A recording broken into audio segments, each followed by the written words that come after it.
the fish world. I think they're just all the unanswered questions out there. If you haven't been able to get his books, the one for aquariums, Live Foods book, is very hard to find. Hopefully that'll change someday.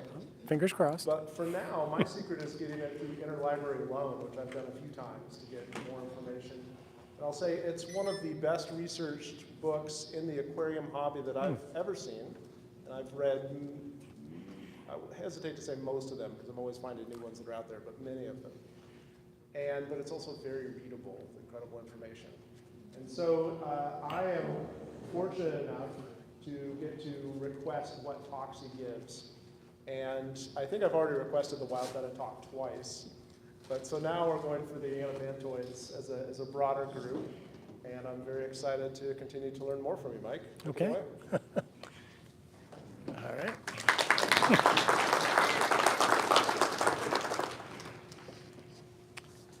Okay. Thank you, Steve. I really appreciate that. I always enjoy talking. I generally tend to talk too much, so tell me when to shut up. These two won't cross each other. All right, so we're good. Okay, can you hear me? Yes. Okay. All right. Thank you for asking me to fill in. I always enjoy talking about fish. I think technically we just moved you up like 3 months. Yeah, well, you also decided which talk it was going to be. So tonight we're going to talk about anabantoids, keeping and breeding fish that can drown, which sounds kind of strange, but that is actually the title of the working title of a book that I'm working on.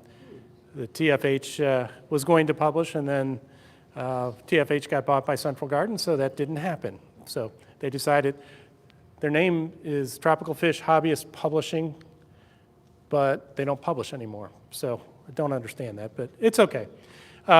First thing I always like to do is get my credits out of the way, because everybody will be asleep by the time we're done, let's admit it. Steve, I'll be watching you. So I didn't put that picture in here that I have of you with the leprechaun's hat, sleeping at the NEC that one year. But anyway, always like to get my credits out of the way at the beginning. Some of the pictures are mine. You'll be able to tell which ones those are. And then Gary Lang, everybody's seen some of his work, and several of the pictures are his. And Lawrence Kent, who used to be a member of our club. Some of you may see him at the ACA conventions. And then the IBC Species Maintenance Program, which I helped found. The International Anabantoid Association, which may or may not still be around, I'm not sure. The Parasphonemus Project, which is a group in Europe that has quite a few followers here in the United States. The British Anabantoid Association, and the Anabantoid Association of Great Britain. I'm not sure what the difference is. And then several others. I am not the best photographer, and sometimes I have to get a picture from the internet. I always ask for permission. Usually people are flattered and they say yes. Sometimes they say no and I don't use it. And sometimes they never answer, and I take that to mean no or yes. So I go ahead and I give them credit. So anyway, I'm starting this talk, I'm talking about anabantoids. You often hear, and there are actually some books that were published that are about anabantids, or they use that in the title. Or a lot of people online, even still today, you'll find a lot of websites talking about anabantids. Let's talk about what the difference is. Anabantoids are all anabantids come from Africa. There are no anabantoids anabantids outside of Africa. Anabantoids is a suborder of the perciforms, so they're related to the perch and stuff like, and the cichlids and all those guys. But it includes 3 families. It includes the Anabantoidae, or the Anabantidae, the Helistomidae, and the Osphragmidae. And the Osphragmidae is basically all of the fish that we think of when we think of anabantoids, all the gouramis and bettas and stuff like that. The Helistomidae is a family that only has one species, the kissing gourami, which we're all familiar with. And the anabantids are the African anabantoids. I think the microphone kick out there? No? Okay, we're good. Okay, and that includes the Cindelia, which come from South Africa. They're all protected, so you'll never see those. And they're big, ugly brown things anyway, so you'll never see those. And then some of the African bushfish that come from Central Africa, and some of the climbing perches and stuff like that. And then the anabantoids have been in the hobby probably longer than just about any other fish that gets the moniker tropical fish, even though the first ones to come into the hobby weren't truly tropicals. St. Louis has a connection to that. Was it Adolphus Bush or Augustus Bush? The very first Bush that started the brewery was also into animals. And one of the first imports that he made was paradise fish, and that was in 1876. And they've been in the hobby ever since. And others, like the Bettas, and were introduced about 1900, 1910. So a lot of the anabantoids have been in the hobby for a while. And what happens with anything when it's surrounded by people for a long time? Well, first of all, we kind of change it a little bit or a lot. And the other thing we do is people over the years observe things, and their observations are different than everybody else's, but that becomes a myth that eventually becomes a fact. And all of a sudden, there's all these facts out there that aren't really facts. So a couple of the myths I always like to try to get out of the way. The first one is that all anabantoids are bubble nesters. And as a matter of fact, a lot of people, when they talk about the anabantoids, they call them the bubble nesters. Well, that's not true. Actually, most of the anabantoids are mouth brooders. So that's kind of interesting. But that is because the other thing that most people associate the anabantoids with is gouramis. And actually, the most specious genus in the anabantoids is the genus Betta. So most anabantoids are actually Bettas, not gouramis. And then this one is probably if you don't take anything else away from the talk tonight, take this away. A lot of the books say this. Almost every article that was published by a certain publisher says this. Basically, the myth is that fry have to have warm water, warm moist air over the top of the tank, and you have to have a real tight cover on it to keep that warm moist air there. If that doesn't happen, the fry will get pneumonia, and as they're developing their labyrinth, and they'll die. Well, that doesn't sound evolutionary very advantageous. And it turns out that back in the 1950s, there was a certain American publisher who was stationed in the army in Germany, and he was reading a German publication, and there was a gentleman that had bred the blue gourami.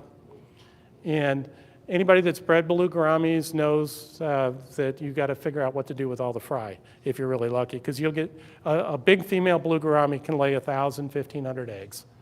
And if you read the article, what actually the gentleman was doing was kind of speculating, because he couldn't figure out why he couldn't raise all the fry.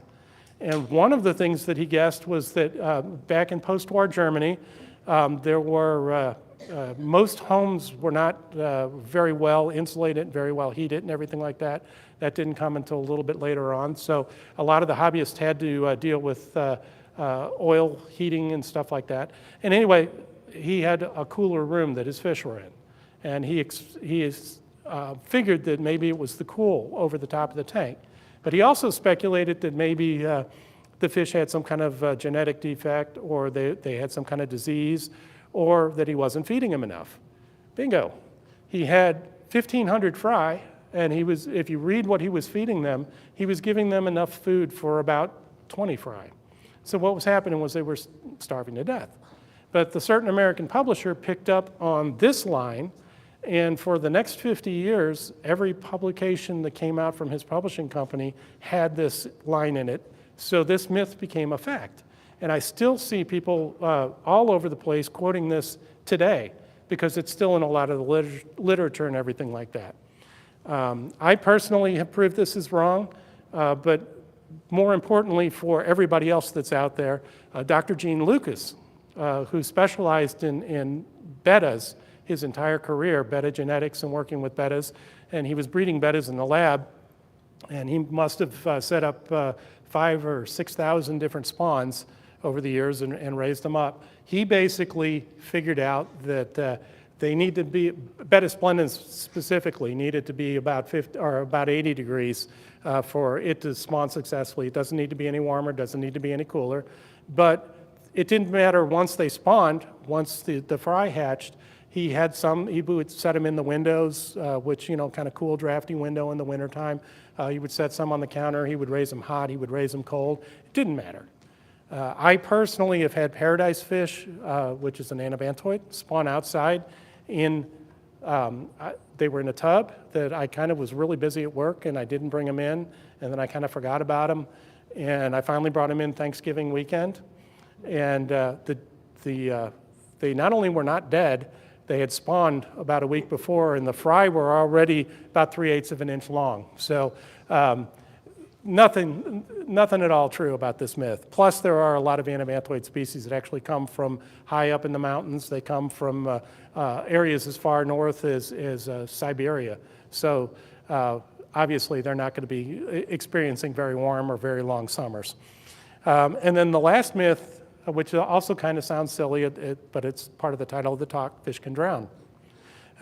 This is one of the anabantoids, or it's actually an anabantid. It's one of the climbing perch. This is the labyrinth organ right here, which is a little bit different than most fish. Most fish have these gill rakers that go all the way up here, and these are gill rakers down here. And that's where they are able to pull the oxygen out of the water. Well, they have this little thing called the labyrinth, which is just like folded over and folded over and folded over on itself, and it's covered with a real thin layer of skin and a lot of blood vessels. And they'll take in a mouthful of air, they'll swallow it, pump it up into here, and they'll extract the oxygen out of the water or out of the air, and then they'll spit the carbon dioxide out and pump that out of their gills. And they'll do that once every couple hours. Now, if you want to see it, this one's a little bit easier to see the difference because it's an artist drawing to kind of highlight that. But a lot of the anabantoids are to the point where this labyrinth is so big, it blocks the gill rakers, or the gill rakers are not able to extract enough oxygen from the water.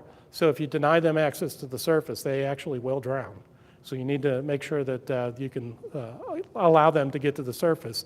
And if you're shipping anabantoids in those little breather bags, make sure you leave about a ½ inch or so of open space in there so that they can breathe. Otherwise, they'll actually drown in the breather bags.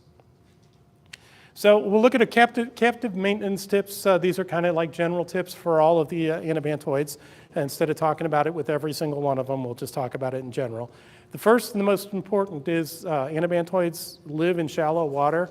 Some of the bettas are even found, they have been reported even found with guarding nests in the hoof print of an ox. Now, I thought that was a lot of baloney, but I've actually seen photos of it now and video of it a couple of times, so it does happen.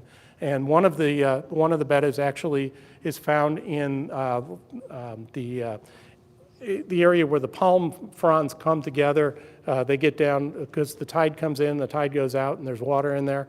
And they stay, they're actually a brackish species, and they'll actually stay in the little cups of water that form in the plants, which is kind of interesting too.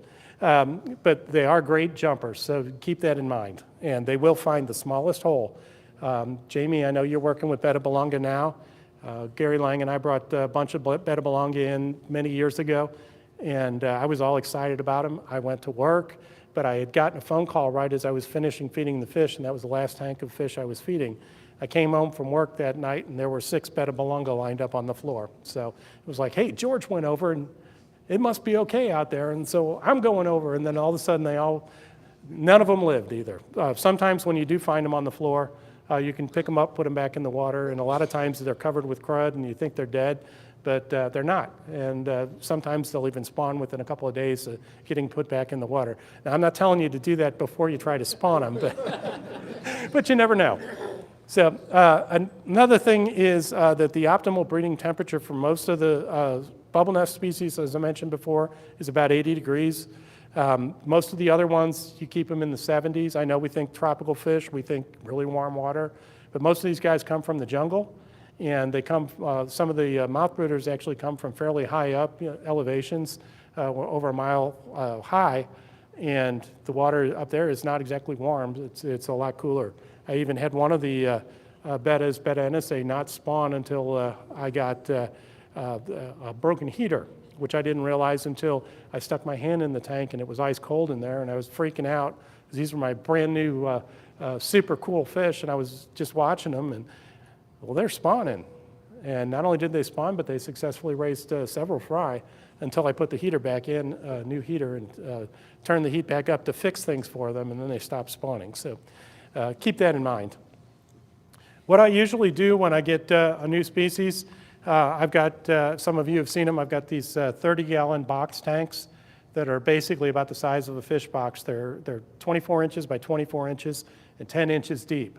And what I'll do is I put a shallow, this is a saucer for a flower pot, and I'll put a bunch of rocks in there, and these rocks will start kind of gathering junk, all kinds of mulm and stuff like that. Then I'll use, I don't grow a lot of fancy plants, sorry, Andre, but I've got just like Java moss and Java fern and Anubias barderi and stuff like that. And then I'll have a piece of driftwood back here with usually a couple things of Java fern or Anubias attached to it. And then I'll have a sponge filter in the back. And that's pretty much it. That's all I do with them. And I do a lot of water changes. I change a lot of water, but I don't clean the bottom of the tank. This is a tank that was just set up. But eventually you'll see a lot of mulm on the bottom of my tanks, and a lot of people come over and they look at them and they're like, you know, your tanks are dirty. Well, but look at every single tank. There's fry in the tank. They're happy. So the fish are happy. I'm going to listen to them, not you. So, but another thing that's kind of interesting about the anabantoids is feeding them. All species except one, which is the kissing gourami that we just saw a few minutes ago, they're basically predatory fish, and so you want to keep feeding them basically meaty foods. So things that have meat as a basis for the diet, or actual meaty things like shrimp and different kinds of worms and stuff like that. The cool thing about most of the anabantoids is even when they're wild caught, they just focus on the surface of the water. They'll focus on insects falling on the surface of the water. And they also focus on flakes. So you can put flakes in there and they'll go after the flakes and they'll eat the flakes. Now, almost all of them will do it except for the licorice gouramis and the chocolate gouramis. They're a lot more picky. They generally need to have live foods. Sometimes you'll get a specimen that'll eat frozen food. Sometimes you'll get a specimen that'll eat pellets. But for the most part, if you're going to keep licorice gouramis or chocolate gouramis, any of those groups, you want to feed them live foods. And then things like crickets, you can buy like the little pinhead crickets. It's a real good idea to put them, when you come home from the pet shop, put them in the refrigerator for about a half an hour so they don't try to climb out of the tank while the fish are eating them. Otherwise, you have a cricket in the house forever, and that's not a very good thing, is it, Angela? Flower beetles work really well. Mealworms also, for the larger ones, there is a smaller species of mealworms. They sell them as mini mealies, and those you can also culture just like regular mealworms, and those are great for some of the smaller ones too. And then other types of bugs and stuff like that. Although one of the most excellent, from what I understand, are cockroaches, although I was told no for ever culturing cockroaches, so I won't do that. And then the other thing is, a lot of people with some of the bigger anabantoids like to use feeder fish. Don't do that, except for the Leucocephalus, which are the pike gouramis.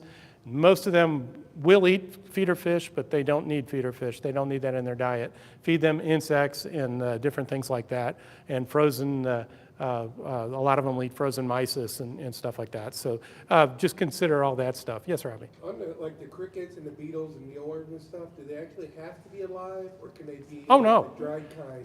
You can buy the freeze-dried kind. ZoomEd sells some that are cooked in a can, Yeah. and you can use those. Those things work great, by the way, except they don't stay fresh for very long.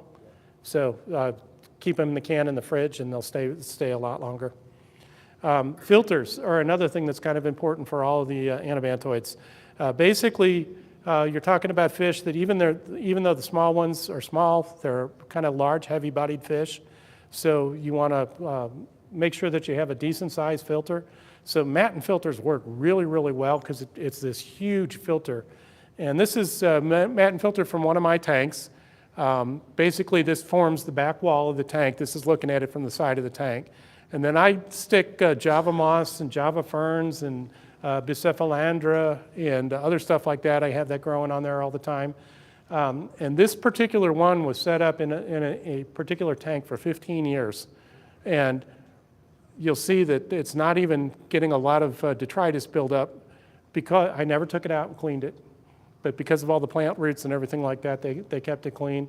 The one thing that I will warn you about Matten filters, I still have not figured out how they do it, but if you've got a healthy tank of adult fish, you've got plants and stuff in the tank, on the back side of the Matten filter, you always find fry. I have no idea how they get back there, but little loaches, little anabantoids, different little tetras and stuff like that, you always wind up finding them back there. So. Basically, with the anabantoids, though, you want to use something that doesn't do a lot of surface agitation. So something like a canister filter or a Matten filter or a sponge filter or something like that, as opposed to using one of those hang-on-the-tank type filters. Those are that's too much surface area. Good filters, but not for this situation.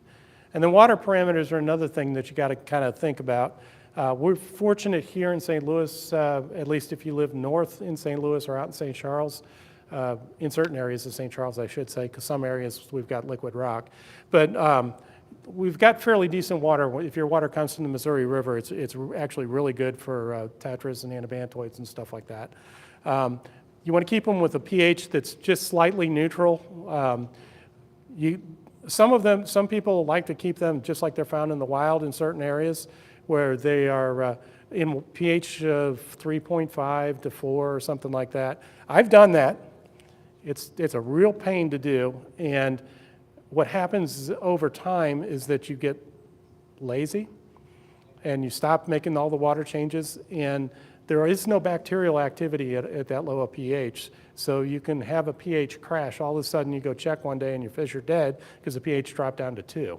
So what I found is every single species that I've kept, and I've kept over half of the anabantoid, or actually probably 3/4 of all the anabantoid species that are out there, and they do just fine in water that's pH 6 with fairly low carbonate hardness. That seems to be one of the biggest things.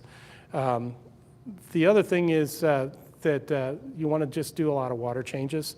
Now, personally, when I keep licorice gouramis, I keep them in 2.5s or 5s, a pair or a couple of pairs, and a pair and a 2.5 or a couple pairs and a 5. And I don't use filters in those tanks. I just change the water every week, and that's pretty much all I do in there. And they do just fine like that. But some of the bigger ones, like some of the big Tenopomas and stuff like that, if you do that, the fish room's going to start stinking after a while, because we're talking animals that are the size of small bass. So everything in between. And then the other thing I always tell people, which really seems to be hard to do for us hobbyists, is to let the fish adapt to your water. Freshwater fish are incredibly adaptable.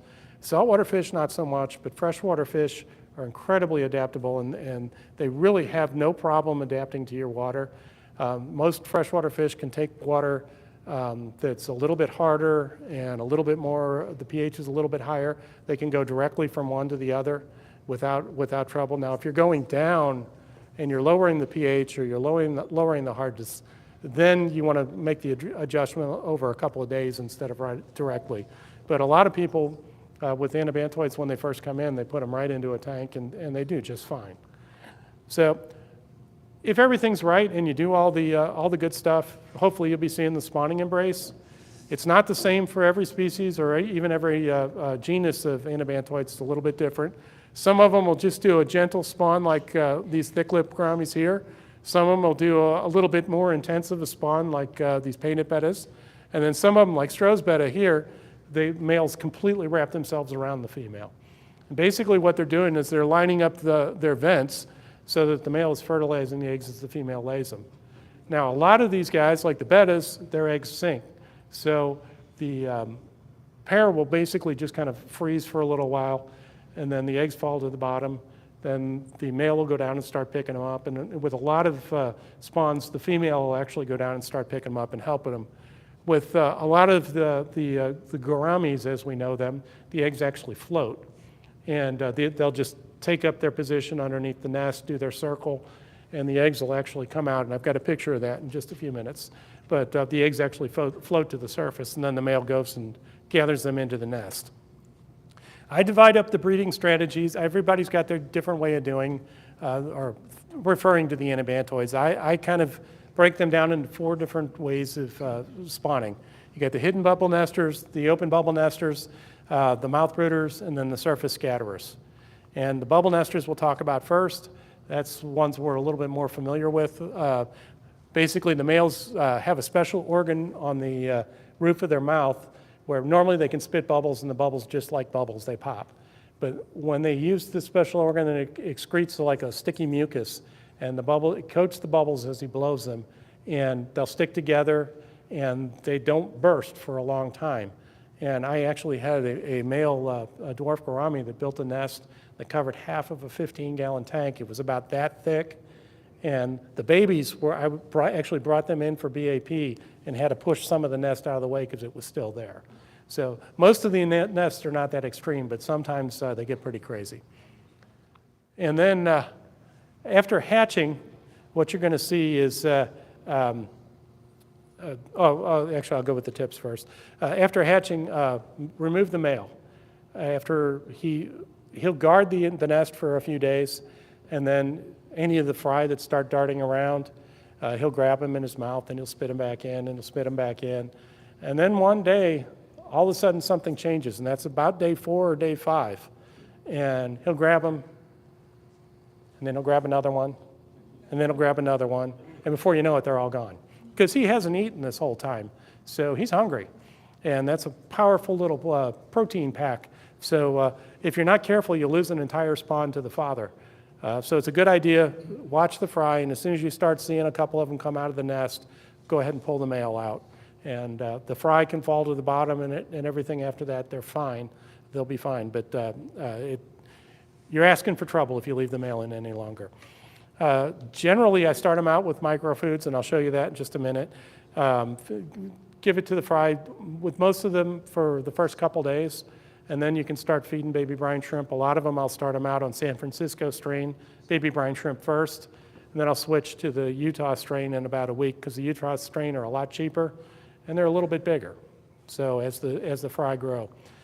This is what is one of the things with anabantoids that's kind of annoying, because here's the nest.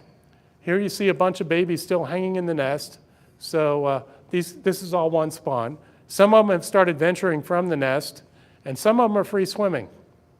Now what's going to happen is this guy, he's going to get to a lot of the food first. He's going to grow a lot more quickly than his siblings. And this is normal, this is actually what happens in the wild, is that he's going to eat most of his smaller siblings. And the reason for that is because they're in nutrient-poor areas and there's not a lot of food. So basically all the siblings are pre-planned meal for one or two of the fries. So we want to try to avoid that. And one of the things I do is I feed with what I call a fry mix, fry soup. And it's got a couple of different sizes of things in it.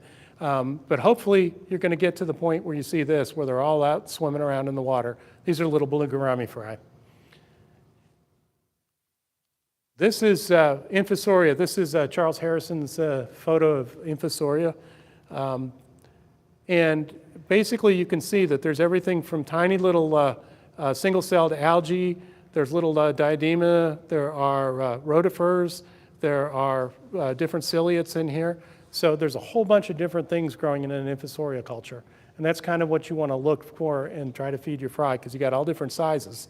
What I do with them is I pour an entire day's worth or an entire jar of into, I used to use IV bottles, I now use these aqua dosers just because they're a little bit easier to work with. But you put a rigid piece of airline tubing in there and keep it bubbling all day long, and then you let it drip all day into the container. One thing you want to do is make sure that you've got enough room for that water to drip in, because the anabantoid fries stay up at the surface, And if you get all the way up to the top and start overflowing, you're going to come home and all the anabantoid fry are going to be out on the counter. So make sure that you use that as an opportunity to do water changes. And the other thing I do with fry soup is I add, I like to use a product called Ceramicron, which is a real finely powdered fry food.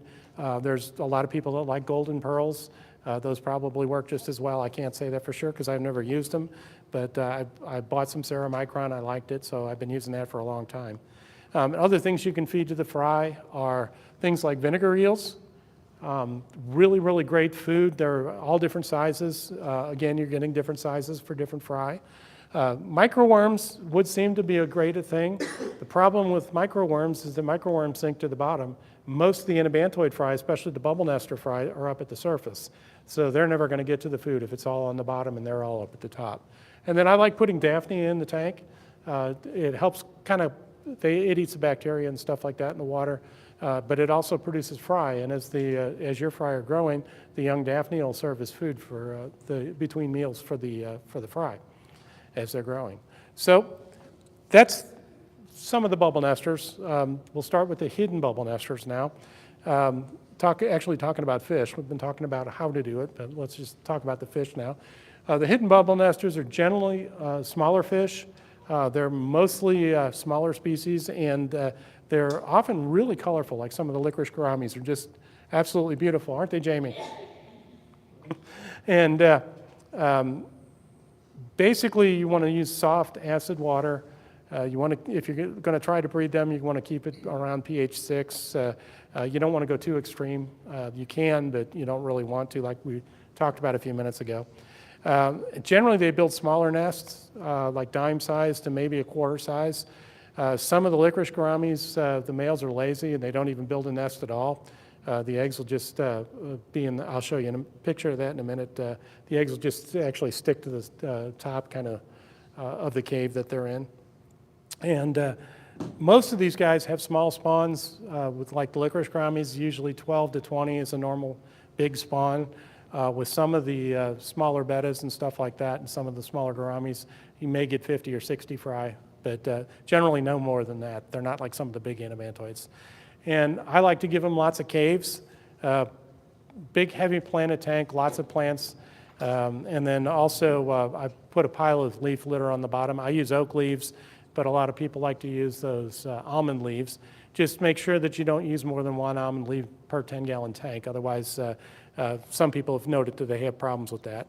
And then this other thing, Gary Bagnall sent us a donation from ZoomEd several years ago, and one of the things that was in there was this log, and he called it a floating Betta log. And I was like, oh, okay, I'll try that. So I took one home, and I now have about 40 of them scattered around. The Bettas just absolutely love them, and some of the small gouramis just absolutely love them. It's a little cave, but it floats at the top of the tank. It's really cool. So we'll talk about, I'll show you actually the picture in a couple minutes. So the first group of the hidden bubble nesters are the spike-tail gouramis.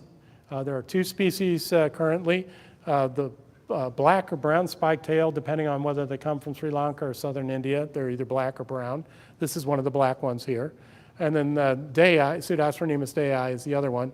And that's called the spike-tail paradise because males get this long spiky tail. They're both about 2 inches long. They're both really easy to keep. They're almost bulletproof to keep. Basically, if you've got them in a tank with plants and you feed them live foods, you'll never have problems with them. They're very peaceful. The only way that you'll know that the male is, or that they've spawned is the male disappears. He doesn't come out for food for several days. Then all of a sudden he's out and there's little fry swimming around the tank all over the place. And the first time I saw that, I freaked out, but there wasn't really anything to worry about because they don't eat their fry. You can grow the fry up in the tank with the adults. Now, if you have multiple spawns in the same tank, some of the older fry will eat some of the newer fry, but the adults don't bother the fry at all. And then you've got this guy. This is a really cool fish. It's on the IUCN Red List. Status was considered actually extinct for a while. But that's because there was a civil war going on, so there were no scientists traipsing around in the field. There still aren't very many that are traipsing around in Sri Lanka, but this guy comes from Sri Lanka. They're called the blue pintail.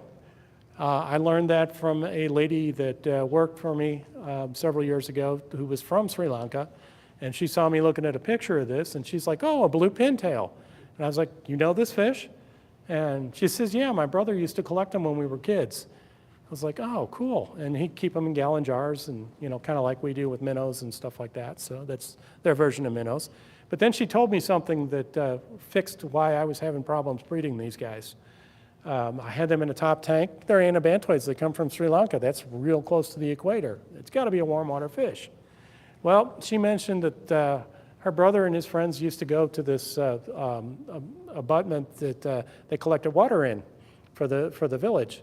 And she said the boys would stand in the water and see who could stand in the water the longest because the water was so cold that it hurt your feet. And it was like, oh. She said, that's where he collected all those fish. It's a cold water fish. So I came home, took the heater out of the tank, moved the tank from the top of the rack to the bottom of the rack, and about 4 or 5 days later, the male stopped coming out for food. Well, that could be a good sign, or I killed him, I don't know. It's one or the other. So fortunately, about 2 weeks later, there were all these guppy-sized fry all over the tank, and they're very productive. This is one of the few small anabantoids that'll have like 100 or so fry. Very cool fish. They're very expensive now if you try to find them, and I don't know why, because if anybody's breeding these things, you can just breed them like guppies. I gave so many of them away, and wholesalers didn't really want them, because this is how they look in a tank. There's the male. You never see the female at all. So they like to hide. But anyway, cool fish. If you ever see them, don't be afraid to try them. Then you got the Croaking gouramis. Nate's not here tonight. This is his favorite little gourami. You've got the tiny little Trichopodus pumila, which is about 1 inch long. Shallow which is about 2 to 2 1/4 inches long. And when it's not all colored up like this male, it's usually got a black spot right here. That's how you can tell it apart from the true Croaking gouramis. This is Trichopodus vittata, which we were calling red fin because it had clay red fins. Most of them have blue fins like these guys. This particular one came from Thailand, and this guy was a little over 4.5 inches. This is a 6-inch flower pot right here. But the cool thing about all these guys is they make noise. They make a croaking or a chirping sound that's so loud you can literally hear it across the room. It's really, really cool, especially if you got a group of them. Some of them will hide their bubble nest. These guys like to really hide them. I've never seen one of their nests. But the other two, they'll actually build like kind of in the back corner of the tank at the surface. They like to hide a little bit. So then we've got the Predatory, tongue twister. The false chocolate gouramis. These guys are fantastic, and they're really tiny too. This guy right here, Predatory lineatus, is only about 3/4 of an inch long. This guy gets to be about 1.5 inches or so. This is the eye spot dwarf chocolate gourami.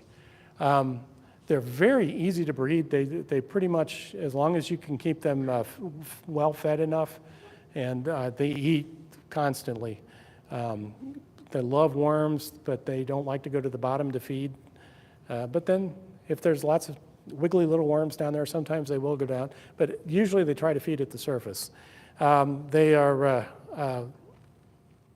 very tiny bubble nesters, to the point where we actually discovered that if you'd float it, some of you may not know what this is, but a 35 millimeter film canister. We used to float those in the top of the tank, and the male would go in there and build his nest in there. And then he would actually coax the female in there, and they would spawn. Worked really, really well. I've still got a couple of 35 millimeter film canisters just in case I run into any little fish like that. But these guys also, they take this really cool color pattern, the males do. Kind of reminds me of the honey gourami a little bit. They get that black and orange color when they're all colored up and everything. But then Colin Dunlop from England also discovered that sometimes the fish don't read the books. Here's a pair that are spawning. This is a piece of bamboo on the bottom of the tank, and here's the male guarding the eggs on the bottom of the tank. So, and they successfully hatched, from what I understand. But fish don't read. What can I say? So, and then we've got the group that is probably one of my favorites, the Parasphonemus, the licorice gouramis. There are approximately 18 species that are described right now, and then there are another 15 to 20 species that haven't been described yet. They sometimes have location names, sometimes they've got the wrong names on them. That happens a lot. They're all cave spawners or hidden spawners, and like I mentioned, some of the males don't build a bubble nest at all. And the fry need really, really small food, the infantoria or something like that, for a week or 10 days. And I like to keep them in species tanks. Again, these guys are cooler water. They don't need really warm water. They're fine at room temperature.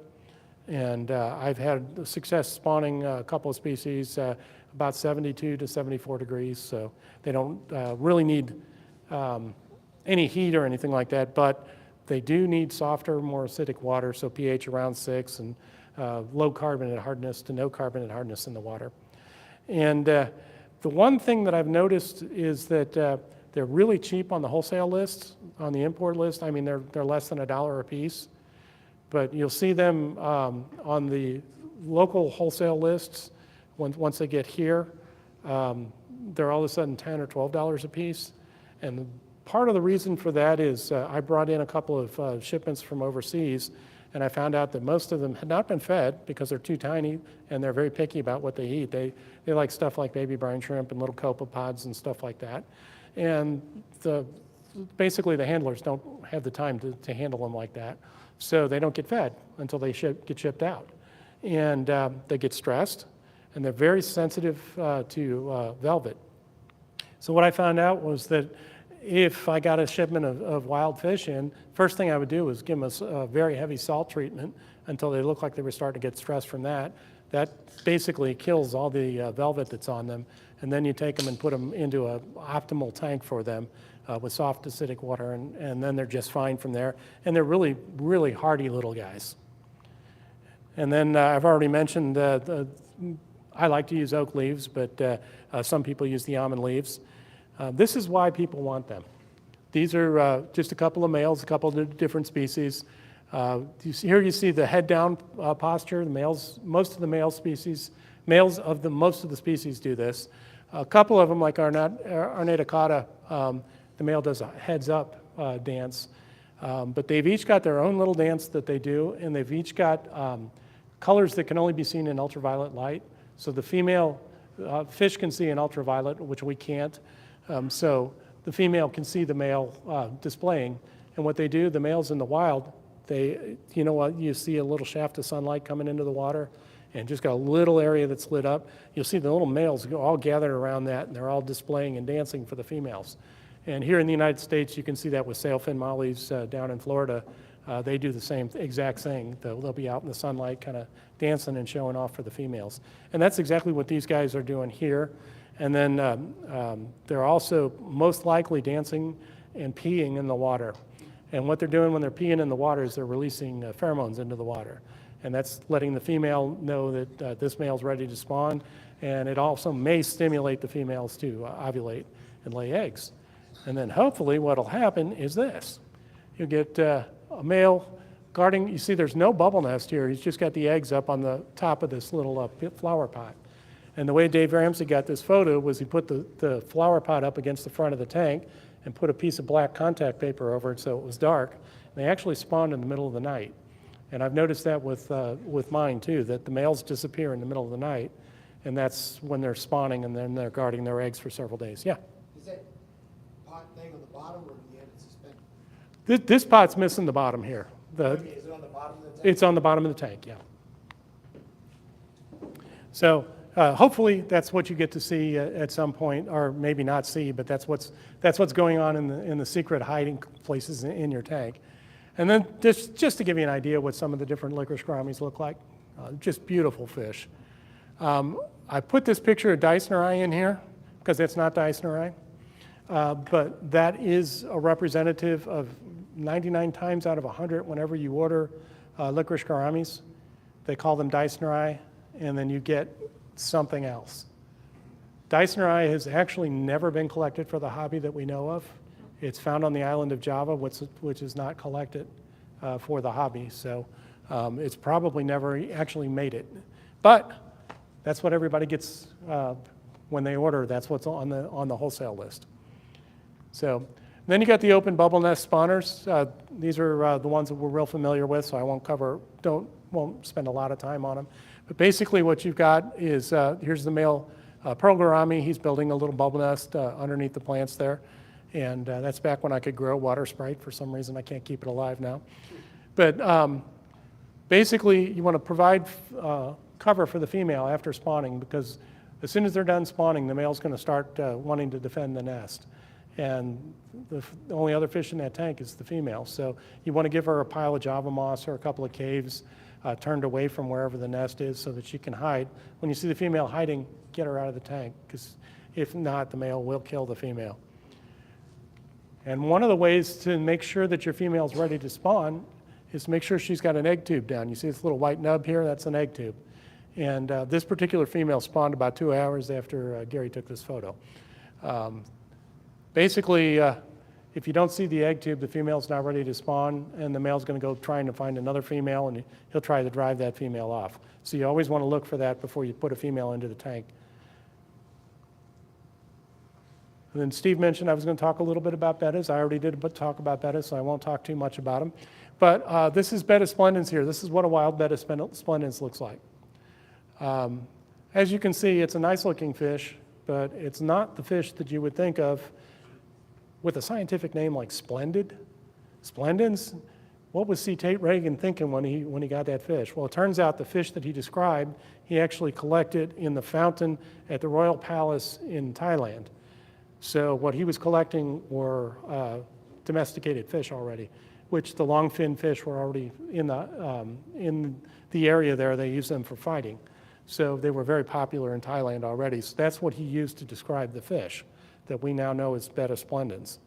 Unfortunately, now that we've done some, or fortunately, whichever way you want to look at it, we've done some genetic work, and recently they found that Betta splendens is actually not Betta splendens. The ones that we know as the domestic fancy bettas, they are actually a hybrid. They've been in the hobby as a hybrid. They've been a hybrid as long as they've been known to science.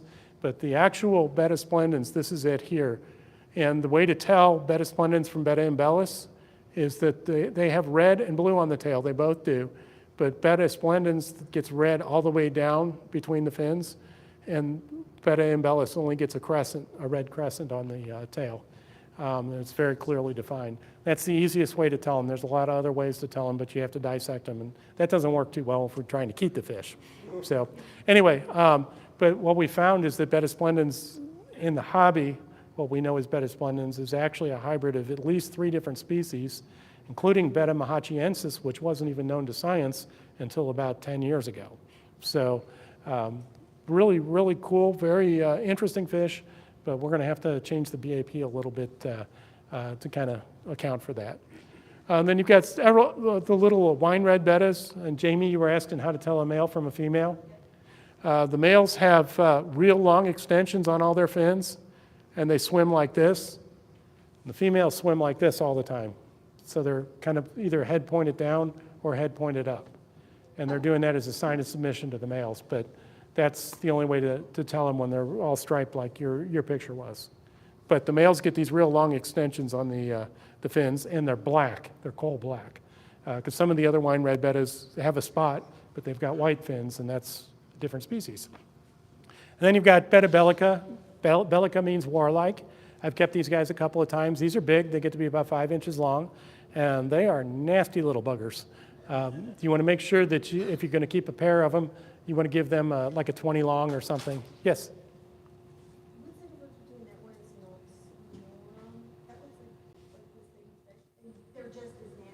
Yeah, Samorum's also a nasty one. It's a little bit smaller, but that's in my Betta talk where I've got the picture showing the difference between the two of them.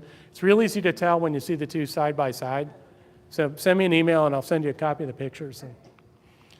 But just to kind of show you some of the really cool little bettas, and remember I mentioned the logs, floating logs. This is my Betta Persephone male. He's inside of one of the floating logs. And on the top, they have this little hole, which they call a feeding hole. But the bettas call it a breeding hole. So you can look down from the top, and you can see the little bubble nest you built, and here's the little eggs in there. And you can see there's only about 12 or 15 eggs in there. So smaller betta, a very small spawn.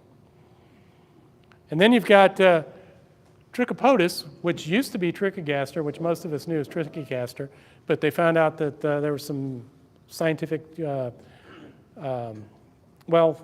originally the dwarf gourami was described first, and that was originally described as Trichogaster.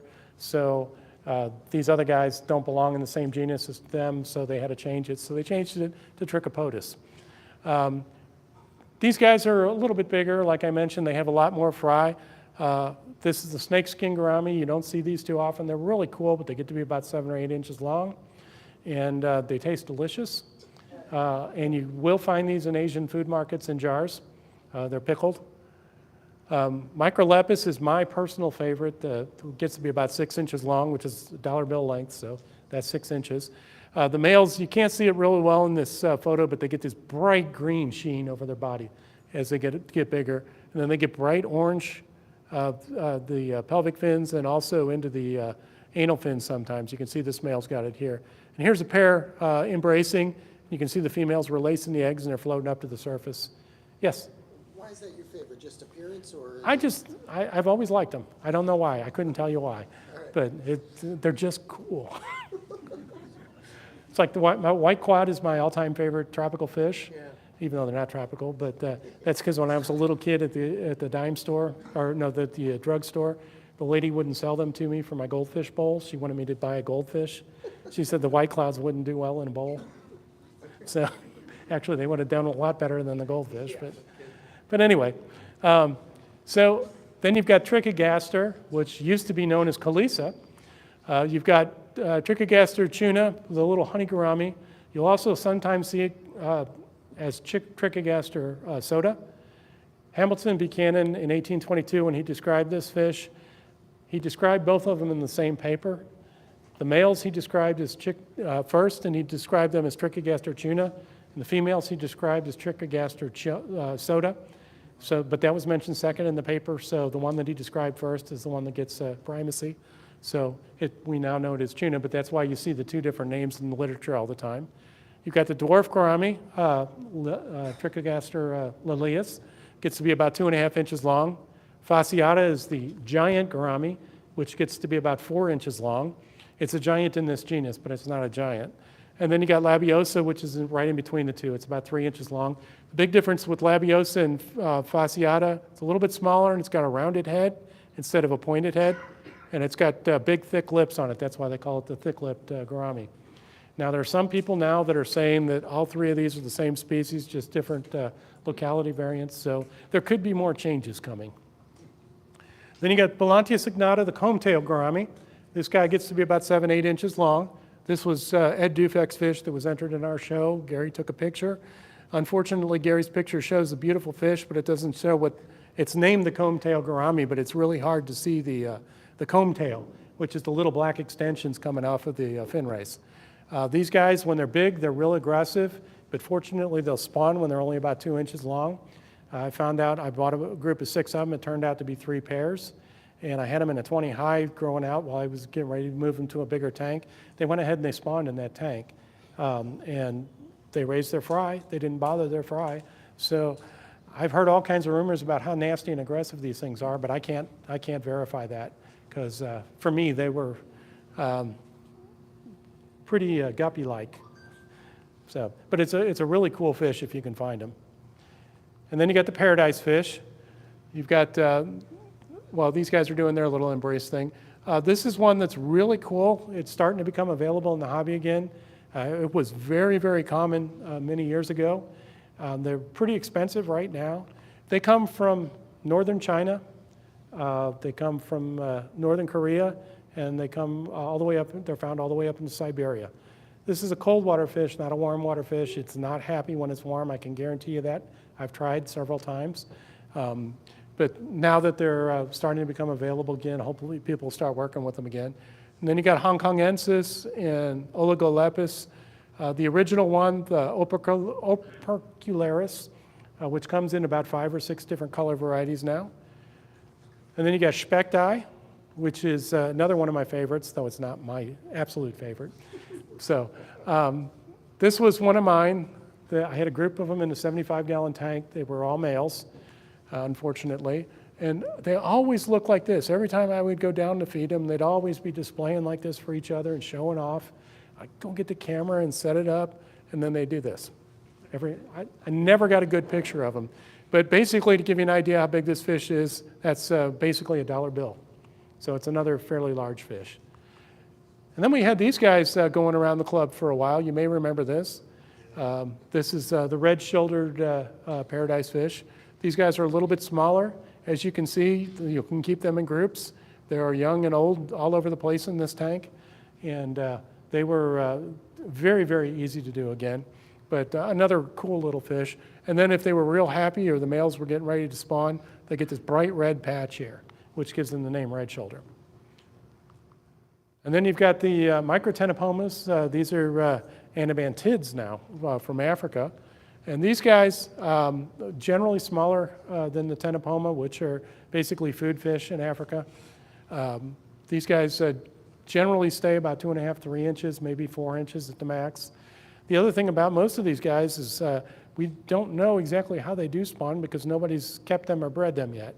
So these 2 species have been spawned in the hobby. Yes? They're bubble nesters. Well, yes, they're bubble nest. Just like a Betta. They're hidden, mostly hidden bubble nesters, or they're open bubble nesters. We don't know which, because a lot of them have not been spawned yet. These 2 are bubble nesters that, And that one. which one, this one? Angus, That one? Yep. Okay, yeah. This one's, it's a flash burnt picture. I won't tell you that it was Gary's because he'd get mad at me if I told you that, but these guys get beautiful stripes on them, orange and black stripes on them. They're really, really pretty fish. And unfortunately, they don't pose for photos very well. So you will see some on the internet now that people are taking pictures with their cell phones, but you know, Gary's not here, so I can't tease him. But anyway, and these guys, fasciolatus, are really cool. It's another small bubble, or hidden bubble nester. But there are several other species that have not been in the hobby. Does anybody remember this fish? Some of you guys have been in the hobby or in the club for a long time? You're all gone. Okay. This is actually belonged to Ed Millinger. I forget, it had a name. This is at our show in the zoo in 1992. It was in a 29-gallon tank and basically was touching both ends and about 6 inches from eye to eye across the top. It's a massive fish. It went to live at the Fin Inn. Some of you may remember that restaurant over in Grafton. And it was one of the largest fish they had there, and it lived there for many years. These guys, they still sell these in the hobby. You'll even sometimes find these tattooed and stuff like that. They're just, this does not belong in the aquarium hobby. It just doesn't. It's too big. These are food fish, and that's exactly what they should stay. Unfortunately, sorry guy, he's looking at me funny. But then we've got the mouth brooders. We'll talk about them very quickly because this is mostly bettas, and we already talked about them at the mouth brooder or at the Betta talk. The Betta talk, by the way, is still on YouTube. Is it? Okay. Maybe folks could go Well, then you can go look on that. It's under live if you're looking for it, as opposed to just videos. Okay. Okay. So basically with the mouth brooders, I'm probably just going to skip over some of this because I already talked about most of this. But there are a few mouth brooders I want to talk about. One thing you'll see, since we do have a lot of bettas coming in, people want to know how to sex them, especially the mouth brooders. The males have this big rounded U of a head, and the females have this little dainty pointed mouth, like a V-shaped. And basically, they've got this when they're like 3 or 4 weeks old. So you can sex them when they're really small. So just kind of, I'll throw that at you, and then just show you. That's some male bettas holding eggs. And then you've got the pretty little bettas and the big ugly bettas. Jamie, this is what Acarensis looks like. See, the tail doesn't have it has a little bit of the ladder pattern in there, but it's basically, again, dollar bill from here to here. So it's a massive fish, not like the one that we've got going around now. You get the chocolate gouramis. These are mouth brooders too. You get the Valiant's chocolate gouramis, which several people are in the club are keeping right now. The odd thing about them is this is the female. The male's got the plain color. The male's actually the one that does the holding, and he gets this little red patch on his throat when he's displaying for the female, and if she's receptive and ready to spawn, she'll get a little red patch too. And they'll do this little display with the heads-up display and showing off his red patch. And then, remember I showed you the pictures of all the different types of embraces? With all the chocolate gouramis, they do this real lazy embrace and just kind of circle each other on the bottom of the tank and lay their eggs. Well, these guys do that, but they do this circle like that, and I guess it mixes everything up, and then the male will go down and start picking up the eggs, and he'll go off and hide somewhere. I moved a male that was holding, and he spit out 172 eggs. I counted them because he just sat there looking at them.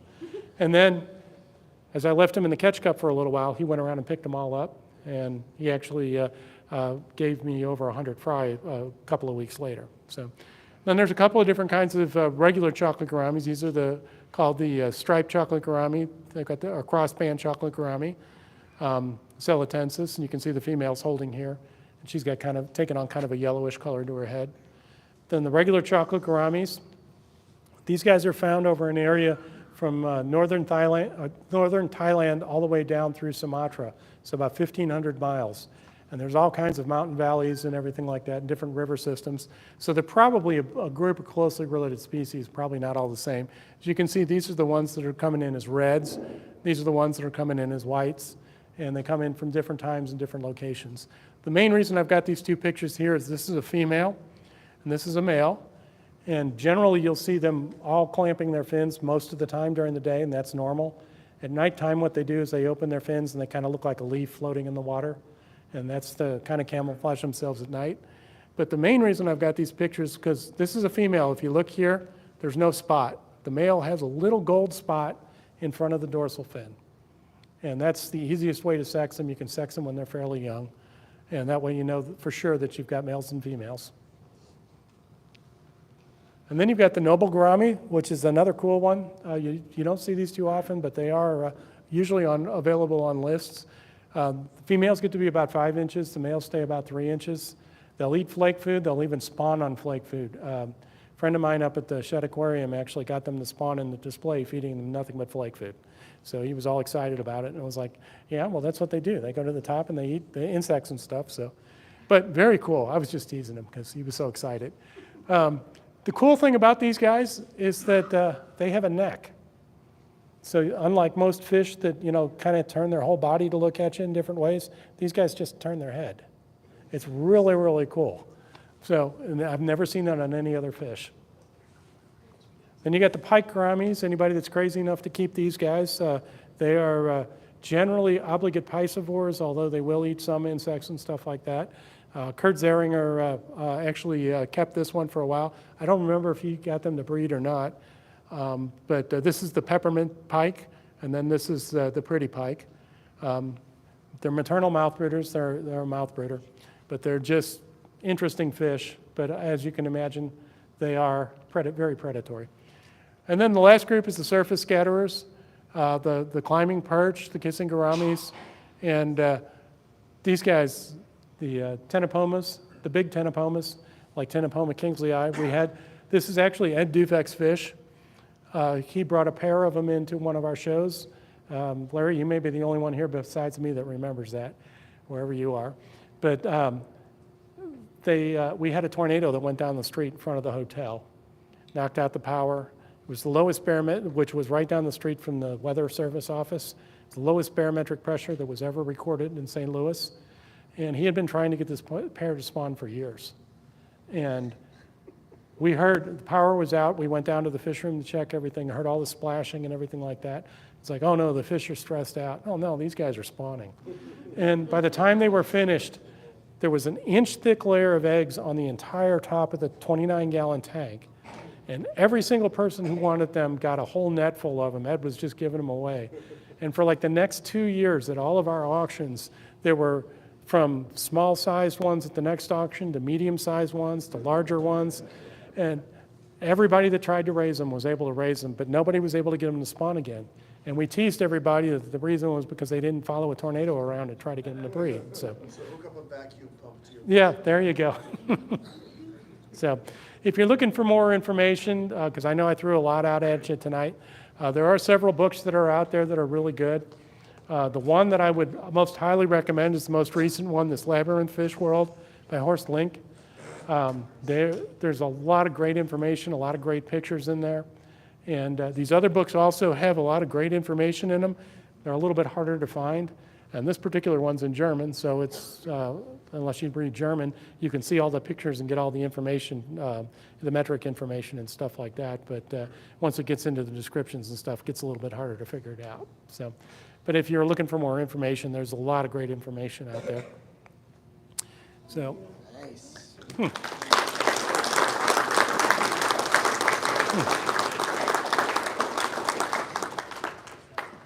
Okay.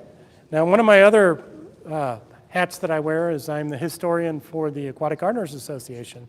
I know many of you are members. Many of you have been to the conventions that we had here in St. Louis. But if you're not a member and you would like to see the magazine that we put out 4 times a year, and maybe it can talk you into becoming a member, you're welcome to a copy. I brought 3 copies tonight. I've got more. I can bring them to the auction if you want to see a copy of them. But please feel free to come up and grab one. If you are a member, no, you can't grab one. But if you're looking for a particular issue that's an older issue or something like that, let me know, because I've got a stack of them like that at home that I give out and pass around. So thank you again. And if anybody has any questions, I don't know if you want to do them now, Steve, or we're hitting an hour, so. I would say I could ask you separately. Okay, that's fine. That works for me. If anybody was very interested in the Labyrinth Fish World book, it was not available in the U.S. when I tried to track it down, but I did manage to get the publisher's email address, and he did respond, and I was Yeah. able to buy it. With shipping from Singapore, it was have about permission to use $7. It is amazing. The Labyrinth Fish World book. I know that, Mike but I didn't have mentioned, permission from it's the guy who made it. encyclopedic. It's phenomenal, too. And from what I hear, there's actually species, pictures of species in that book that don't have pictures anywhere else. Oh. Yeah, it's an unmatched book. Yeah. Yeah, that publisher's actually put out a couple of really good books. He was expressed a lot of regret that he couldn't